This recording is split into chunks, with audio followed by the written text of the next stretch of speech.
Students, आज linear algebra के इस लेक्चर में हम कुछ एक प्रॉब्लम्स करेंगे that related to basis.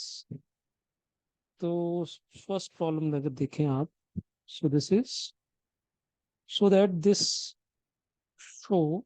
This B e1 e2 so and so en, where ei is equal to 0 0 comma so and so 1 0 comma 0, where this 1 is occur at ith place, is a basis of Vn over R. तो field R आ गई, और जो vector space है उसकी basis में n element है, that's why n लिखा है यहाँ पे। तो हमें ये प्रूव करना है कि ये बेसिस है। तो दिस इज द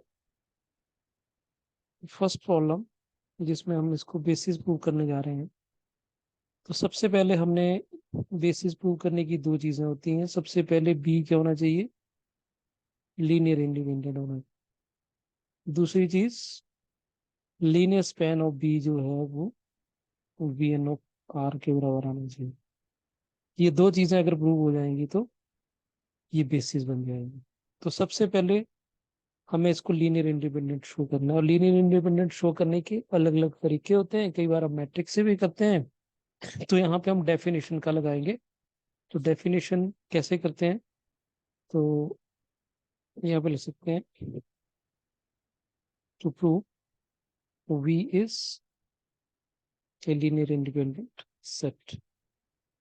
इसके लिए सबसे पहले हम एक लीनियर कॉम्बिनेशन ले लेंगे, A1 E1 A2 E2 plus so on so AN EN is equal to zero vector.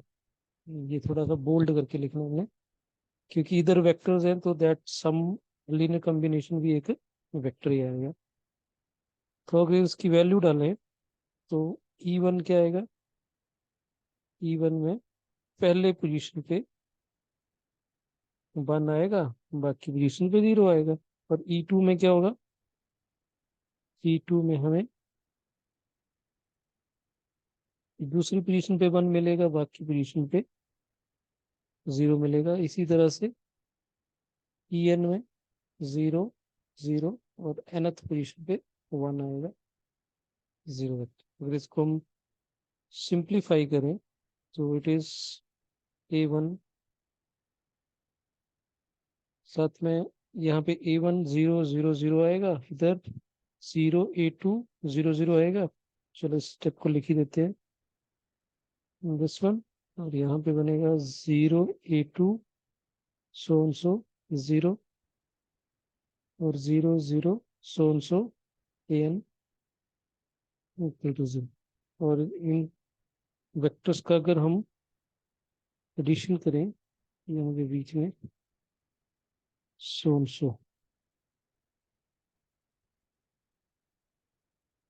तो इनका ऐड करें तो what we get 1 comma A2 comma so comma n is equal to 0 vector. और इसको भी compare करना है तो इसको भी हम एन इसमें लिख सकते हैं। सो नाउ दिस इज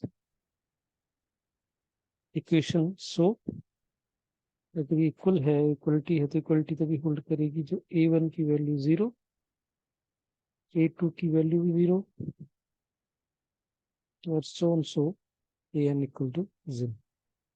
तो सारे के सारे अगर जो इस लीनियर कॉम्बिनेशन में कोएफिशिएंट्स हैं, जो स्केलर्स हैं, वो 0 आ जाए तो it mean that E1 E2 so En is linear independent set. ये हमने पहले भी कर रखा है। यहाँ पे एक तरह से रिवीजन हो गई कैसे हम वेक्टर्स को लीनियर इंडिपेंडेंट शो करते हैं। नाउ दूसरी चीज है, हमें प्रूव करना है, to prove linear span of B is nothing, it is V n of R. और आपको पता है वी एन ऑफ आर में कैसे एलिमेंट होंगे, वी टाइप होंगे, और जो वी का जो स्ट्रक्चर होगा वो किस तरह से होगा, एन है तो एन डायमेंशनल होगा, उसमें alpha 1, alpha 2, so and so alpha n type होगा, और ये सारे के सारे जो अल्फा आई हैं they belongs to R T which is on this.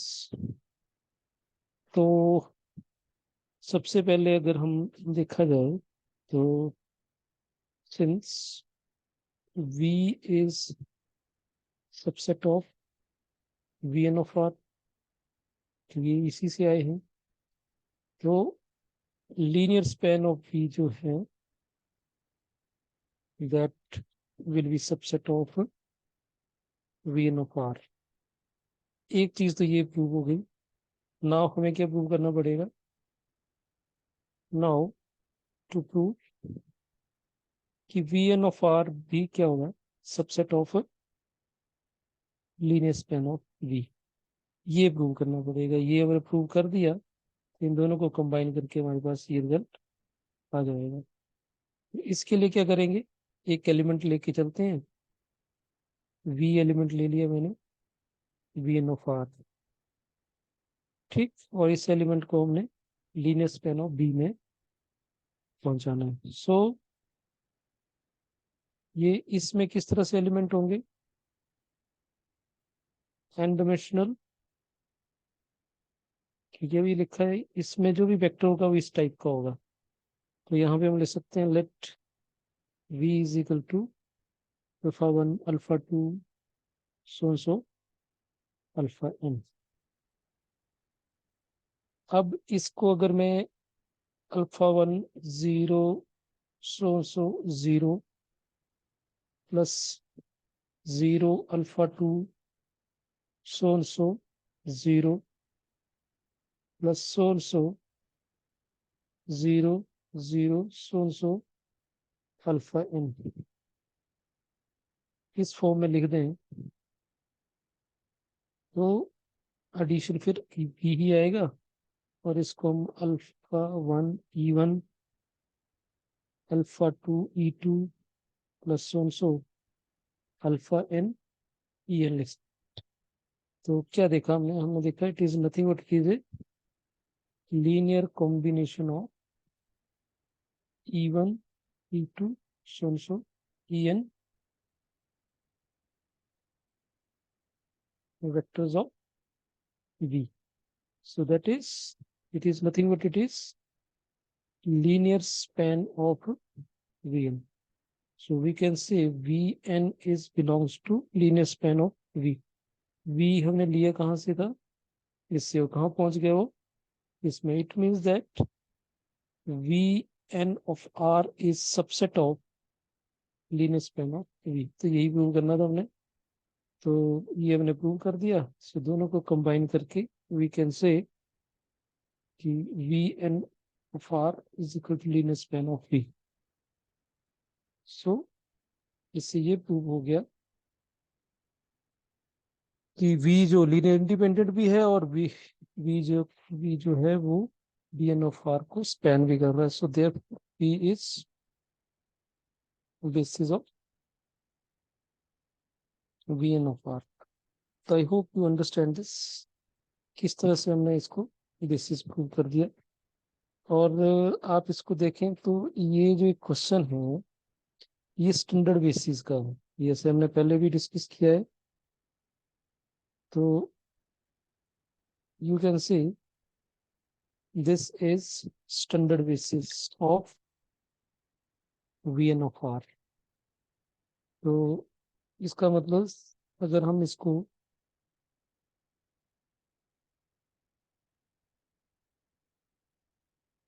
Simple form में लिखें तो V2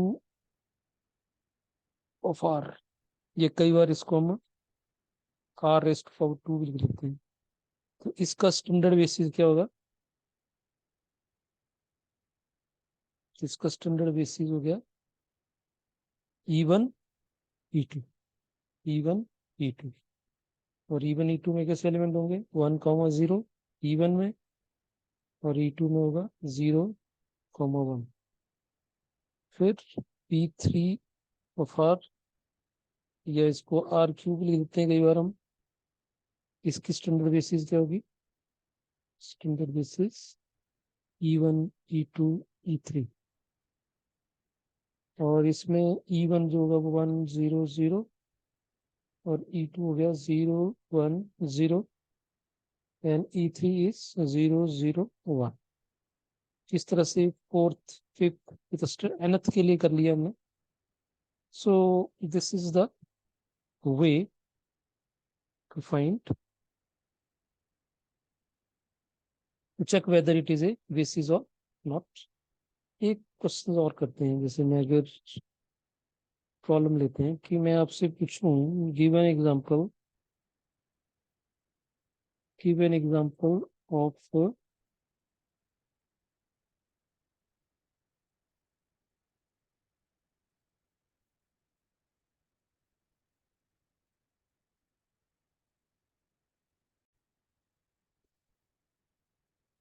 so for example give examples of two different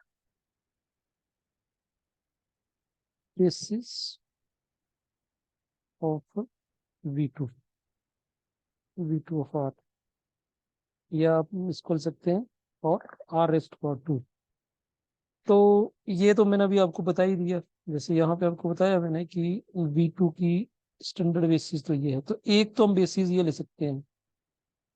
जैसा क्वेश्चन आए तो इसमें एक बेसिस तो हमारा हो गया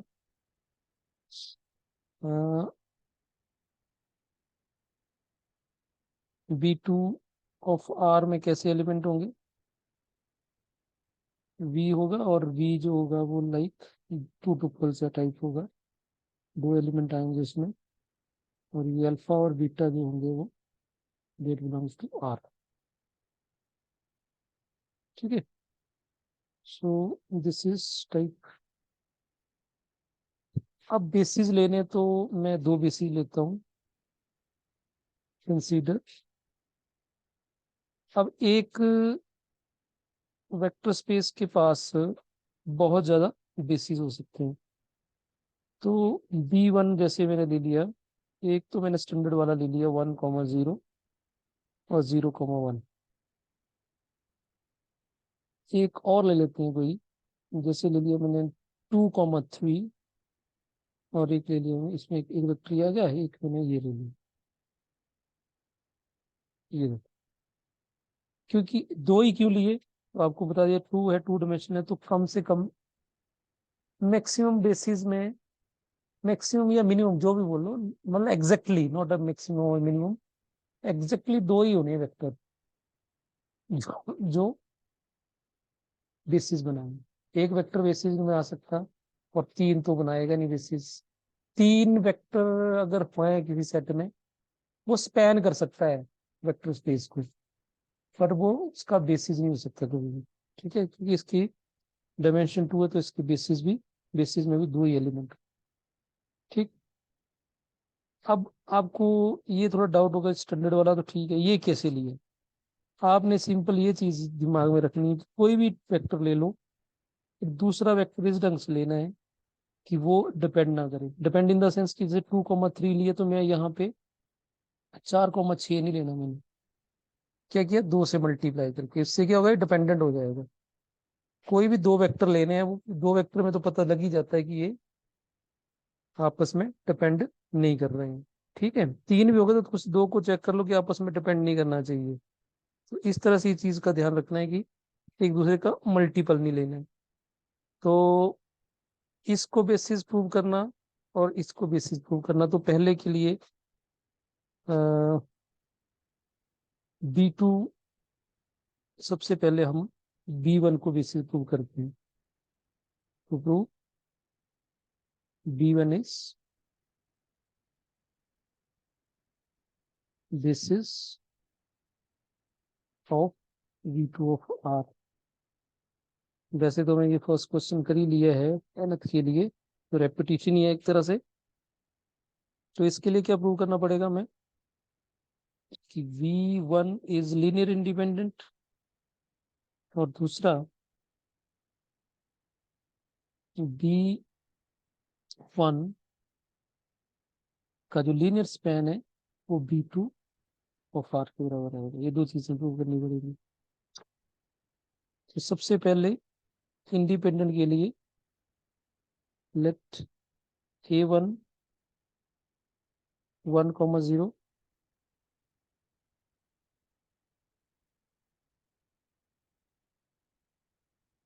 A2 0,1। ये बोल्ड होगा, वेक्टर होगा। और इनको अगर हम ऐड करेंगे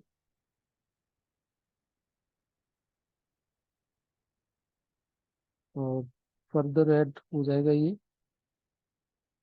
तो A1 प्लस 0,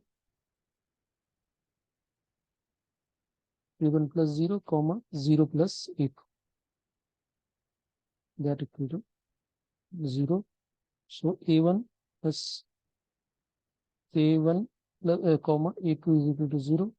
इसको हम 0,0 लिख सकते हैं। सो A1 to 0 and A2 is equal to 0। सो दोनों 0 आ गए।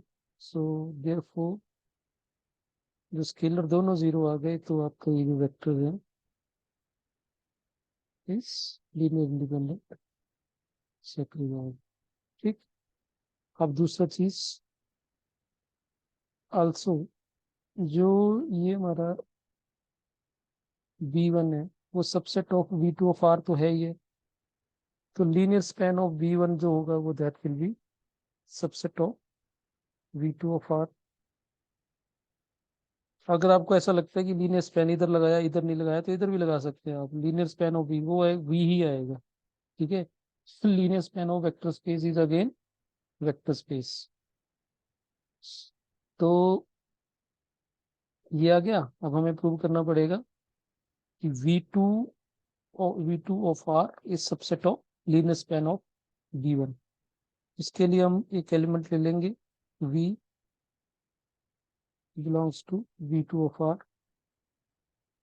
further let V is alpha beta, और इसको फिर हम अल्फा कोमा 0 प्लस 0 बीटा लिख सकते हैं। So it is nothing but it is 1,0 and 0, beta 0,1। तो कहीं ना कहीं क्या आ गया, ये this is linear combination of B1 A1, 0 and 0,1 vectors of B1। तो B1 के वेक्टर्स का ही लीनियर स्पैन आ गया, ये लीनियर कॉम्बिनेशन आ गया। So it means that V belongs to linear span of V1। और यहाँ से क्या हो गया, हमारे पास ये प्रूव हो गया कि V2 से जो एलिमेंट लिया था, जो V2 ऑफ R से एलिमेंट ले लिया, तो इसमें चला गया। It mean that V2 of R का हर एलिमेंट जो होगा वो लीनियर स्पैन ऑफ V1 में होगा। तो फिर इन दोनों को कंबाइन कर दें, इस रिजल्ट को और इस रिजल्ट को हम कंबाइन करें, तो यहाँ से हमें मिलता है P2 of R is equal to linear span of V1। तो इन दोनों से क्या प्रूव हो गया, इन दोनों से प्रूव हो गया कि V1 जो है वो, देखो V1 is basis of V2 of R। अब दूसरा एग्जांपल जो हमने लिया है, इसको चेक करते हैं। This one B2। तो B2 जो हमने लिया है दैट इज 2,3 एंड 1,2। ठीक है। सबसे पहले इसको लीनियर इंडिपेंडेंट शो करना पड़ेगा। तो consider A1 2,3 A2 1,2 is equal to 0 vector। So 2A1 plus A2 and 3A1 plus 2A2। तो मैंने दो स्टेप एक साथ कर दिए हैं, और 0 वेक्टर है तो इसको हम 0,0 लिख सकते हैं. So on comparing, what we get a1 plus a2 is equal to 0, and 3 times a1 plus 2a2 equal to 0 vector. 0 vector is scalar. This will be scalar. अब इन दोनों को सिंप्लीफाई करेंगे तो अगर यहाँ से a2 की वैल्यू हम यहाँ पे डाल दें, what we get a2 is nothing but minus 2a1. So what we get 3a1 plus a2 की value minus 2a1 equal to 0. So what we get 3a1 plus minus 4a1 equal to 0. So that is minus a1 equal to 0. So further implies a1 equal to 0. So a1 0 हो गया, a1 को यहाँ put करेंगे. So we get a2 equal to 0. So a1 भी 0 आ गया और a2 भी 0 आ गया. So there implies दो हमारे पास 2,3 और 1,2 जो सेट बना is a linear independent set. अब आ गया दूसरा लीनियर स्पैन की बात. फर्स्ट स्टेप तो ऑब्वियस है कि लीनियर स्पैन ऑफ V2 इसका सबसेट होगा ही होगा V2 ऑफ R का, because V2 is subset of V2 of R. अब हमें क्या प्रूव करना पड़ेगा? हमें प्रूव करना पड़ेगा to prove V2 of R is subset of linear span of V2. ये प्रूव करना पड़ेगा. तो इसके लिए एक एलिमेंट ले लीजिए, V belongs to V2 of R. तो एलिमेंट ले लिया हमने V अल्फा कॉमा बीटा. अब हमने इसको लीनियर कॉम्बिनेशन ऑफ 2,3 और 1,3 लिखना है. तो इसको मैं लिख सकता हूँ a1 2,3 और a2 1,2. इस स्टेप को नोटिस करें तो पिछले वाले के यहाँ तो स्टैंडर्ड बेसिस था, तो डायरेक्टली ही यहाँ से ये चीज बन गई थी. यहाँ से आप देखेंगे ये इस स्टेप में हमें ये करने की जरूरत नहीं पड़ी थी, डायरेक्ट यहाँ पे बन गया था बिकॉज स्टैंडर्ड बेसिस. तो यहाँ पे ऐसा नहीं करना, यहाँ पे हमें इस प्रोसीजर को अडॉप्ट करना पड़ेगा. a1 a2 ले लिया. अब a1 और a2 की वैल्यू निकालनी पड़ेगी. What we get alpha comma beta is equal to 2a1 plus a2 3a1 plus 2a2. तो हम कंपेयर करें तो हमारे पास बन गया 2a1 a2 is equal to alpha और 3a1 plus 2a2 is equal to beta. तो हमें a1 और a2 की वैल्यू निकालनी पड़ेगी. तो इसको 2 टाइम्स मल्टीप्लाई कर देते हैं. सो multiplying by 2, so what we get 4a1 plus 2a2 2 alpha and 3a1 plus 2a2 beta as is. Minus करते हैं इनको. माइनस करने से कट जाएगा. तो what we get a1 is equal to 2 alpha minus beta. ये a1 की value आ गई. अब a2 निकालना है तो a2 हम फिर फर्स्ट इक्वेशन से निकाल लेते हैं. a2 is alpha minus 2a1 और a1 की वैल्यू हम 2 alpha minus beta. So it is alpha minus 4 alpha plus 2 beta. So this is a2 is equal to minus 3 alpha plus 2 beta. So ये दो values आ. So it means that हम इन दोनों को यहाँ पुट कर देंगे. तो हमारे पास बन गया देखो अल्फा कॉमा बीटा इज जो v था दैट इक्वल टू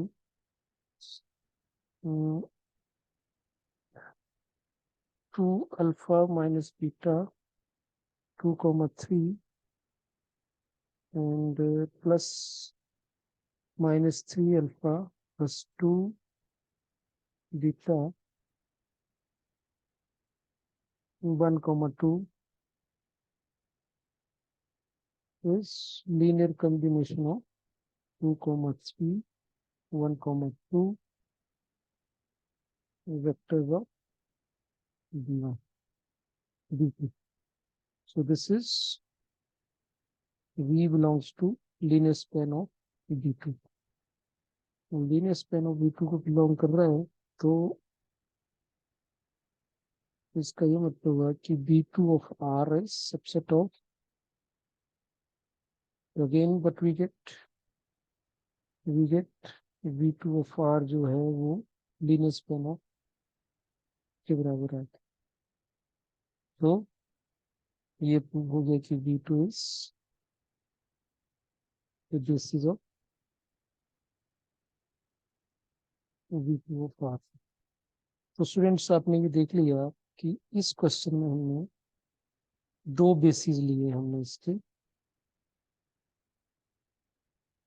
और दोनों बेसिस को हमने दोनों सेट्स को हमने बेसिस प्रूव करते थे इसी तरह से v2 ऑफ r के दो से ज्यादा बेसिस इस तरह से हम ढूंढ सकते हैं जितनी में ज्यादा बेसिस ढूंढ एक वेक्टर स्पेस से वेक्टर स्पेस के पास बहुत ज्यादा बेसिस हम बना सकते हैं पर हर बेसिस में नंबर ऑफ एलिमेंट जो होंगे वो सेम होंगे तो इस तरह से ये क्वेश्चन हमने कंप्लीट करा तो फर्दर कर एक क्वेश्चन हम इसमें और करें कि डिफरेंट टाइप क्वेश्चन लेते हैं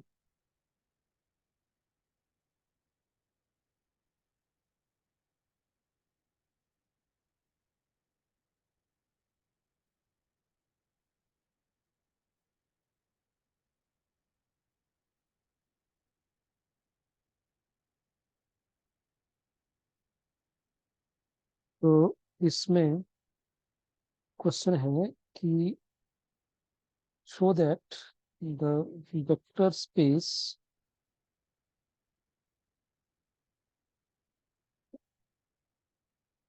थ्री डिमेंशनल एक सेट लेते हैं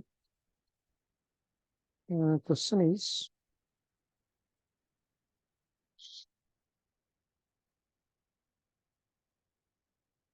show that b is equal to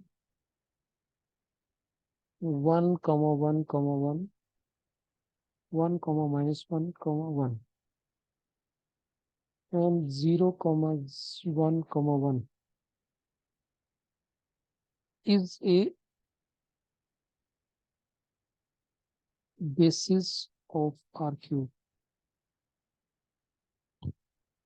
हमने ये प्रूव करना है कि ये R क्यूब का बेसिस है कि नहीं तो यहाँ पे एक फंडामेंटली देखा जाए तो फिर वही दो चीजें हमें प्रूव करनी है कि जो V सेट है एक तो क्या होना चाहिए इज लीनियर इंडिपेंडेंट होना चाहिए दूसरा लीनियर स्पैन ऑफ बी जो है वो आर क्यूब के बराबर होना चाहिए ये दो चीजें होती है इंपॉर्टेंट है ना जी तो इसमें अगर हम देखें आर क्यूब है और यहाँ पे इस सेट के पास भी तीन ही वेक्टर है इसका मतलब डायमेंशन सेम है आर क्यूब की डायमेंशन तो 3 होती है और बेसिस में भी तीन ही एलिमेंट है तो इसका मतलब ये है कि यहाँ पे हमें इस पार्ट की जरूरत है नहीं इस पार्ट को करने की जरूरत नहीं वो डेफिनेटली स्पैन कर ही देगा अगर डायमेंशन सेम है तो सर हमें यही प्रूव करना पड़ेगा ओनली कि वो इंडिपेंडेंट है कि नहीं तो हम यहाँ पे एक सिंपल सी लाइन लिख देंगे as dimension of R Q is 3, ठीक, and V, dimension of V is also 3.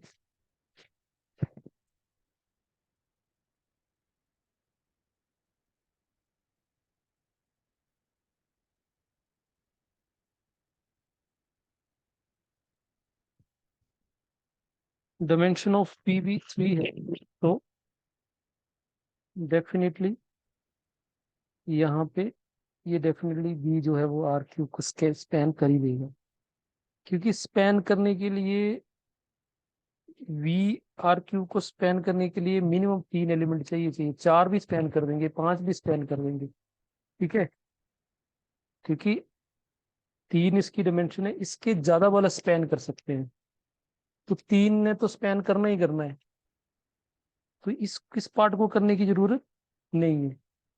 हाँ, अगर 2 वेक्टर दिए होते तो ये कभी स्पैन नहीं कर पाते, 4 दिए होते तो हमें चेक करना पड़ना था 4 स्पैन कर भी रहा है कि नहीं कर रहा है, 5 दिए होते तो हमें चेक करना पड़ना था स्पैन कर भी रहा है कि नहीं कर, 3 दिए तो डेफिनेटली इसको स्पैन करेगा ही करेगा।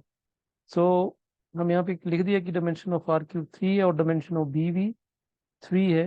डायमेंशन वर्ड तो नहीं यूज करना चाहिए, इसको थोड़ा करेक्ट करते हैं। Number of elements, number of L vectors of B is equal to 3, ठीक है। सो therefore to show V is a basis of R cube,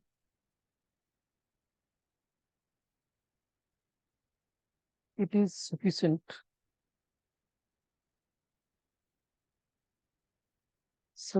to check V is linear independent set. तो linear independent set करना है बस। So consider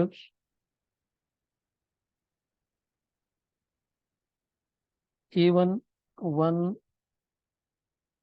1 1, A2 1 minus 1 1, A3 1 0 1 1 is equal to 0 vector, और सारे सारे के सारे स्केलर भी होंगे वो बिलोंग्स टू आर। अब हमने ये चेक करना है कि अगर तीनों 0 हो गए, ये डेफिनेटली इस ये वेक्टर्स हैं ये इंडिपेंडेंट होंगे, तो इनको सिंप्लीफाई करें तो what we get A1 A1 A1 A2 comma minus A2 A2 and 0 A3 A3 equal to 0 vector. So इन तीनों को सम अप करेंगे तो A1 plus A2 A1 minus A2 plus A3 and A1 plus A2 plus A3 equal to 0. Now इसको हम 0, 0 select करें। On comparing what we did, A1 plus A2 equal to 0, A1 minus A2 plus A3 equal to 0, and A1 plus A2 plus A3 equal to 0. अब हमने इसको simplify करना है, तो 2 equations के लिए तो ठीक है, लेकिन जब 3 इक्वेशंस हो जाएं तो थोड़ा मैट्रिक्स की हेल्प ले लेनी चाहिए। अगर इसको मैं मैट्रिक्स फॉर्म में लिखूं तो कैसे लिखा जाएगा, ये 1 1 0 1 minus 1 1 1 1 1, और यहाँ पे A1 A2 A3 is equal to 0 0 0, ठीक। और स्टूडेंट कहीं ना कहीं अगर इसको हम चेक करें तो this is system of homogeneous equations. और होमोजेनियस सिस्टम के पास नॉन ट्रिवियल सोल्यूशन तभी आता है जब डिटर्मिनेंट जीरो हो। तो determinant of coefficient matrix is equal to zero. अगर इसका डिटर्मिनेंट इक्वल टू जीरो आ गया, इसके पास नॉन जीरो सॉल्यूशंस होंगे, मतलब A1 A2 A3 जो हो गए वो डेफिनेटली कुछ ना कुछ इनकी वैल्यूज आएगी। अगर ये डिटर्मिनेंट नॉन जीरो हुआ, इनका सभी का जो होगा वो जो वैल्यू होगी, जो सोल्यूशन होगा वो जीरो होना है। ठीक, तो हम यहाँ पे ले सकते हैं this system will have trivial solution if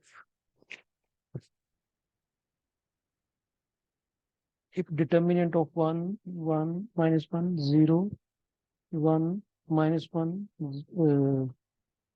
1 1 1 1 is not equal to 0, not equal to 0 आना चाहिए।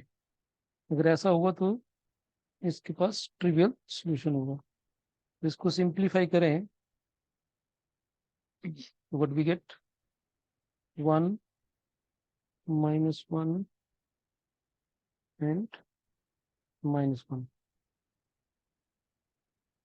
minus 1 से को लेंगे 1 minus 1, लास्ट वन 0, तो 1 and plus 1 it's not equal to 0।